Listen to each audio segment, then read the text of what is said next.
বরখাস্ত মমতা বন্দ্যোপাধ্যায়ের মনোনীত সমস্ত অফিসার। বড় সিদ্ধান্ত মুখ্যমন্ত্রী শুভেন্দু অধিকারীর। কি নির্দেশ দেওয়া হয়েছে? সরকার বদলের পর স্বাভাবিক নিয়মে প্রশাসন পরিচালনায় অনেক পরিবর্তন আসে। রাজ্যে প্রথম বিজেপি সরকার গঠিত হওয়ার পর থেকে প্রশাসনে একের পর এক বদল হচ্ছে। এবার নবনের তরফে সেই একই গুরুত্বপূর্ণ বিজ্ঞপ্তি জারি করে প্রশাসনে বড়সড় রদবদলের কথা জানালো রাজ্য সরকার।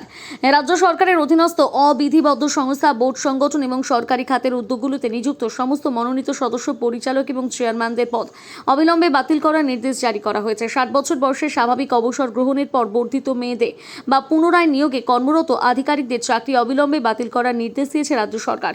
পশ্চিমবঙ্গ সরকারের জারি করা একটি সরকারি আদেশে সমস্ত অতিরিক্ত মুখ্য সচিব, প্রধান সচিব এবং বিভাগীয় সচিবদের এই বিষয়ে প্রয়োজনীয় ব্যবস্থা নিতে নির্দেশ দেওয়া হয়েছে। পশ্চিমবঙ্গ সরকারের একজন ঊর্ধ্বতন আমলা জানিয়েছেন, উপযুক্ত কর্তৃপক্ষের অনুমোদন সাপেক্ষে এই সিদ্ধান্ত নেওয়া হয়েছে। তবে এই সিদ্ধান্তের ফলে কতগুলো নিয়োগ এবং মেয়াদ বৃদ্ধি প্রভাবিত হবে তা সরকার এখনো স্পষ্ট করেনি।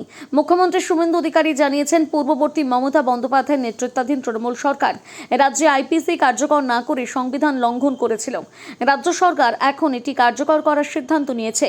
তিনি আরও বলেন, পূর্ববর্তী সরকার 2025 সালের জুন মাসে জনগণনা সংক্রান্ত কেন্দ্রীয় স্বরাষ্ট্র মন্ত্রকের বিজ্ঞপ্তি উপেক্ষা করেছে, যা এখন অবিলম্বে কার্যকর করা হয়েছে। অনেকেই বলছেন, ক্ষমতায় এসে সেই সমস্ত অবসরপ্রাপ্ত এবং এক্সটেনশনে থাকা অফিসারদের ছেঁটে ফেলে প্রশাসনের স্বচ্ছতা, নিরপেক্ষতা এবং তরুণদের জন্য সুযোগ তৈরি করতে চাইছে বর্তমান সরকার।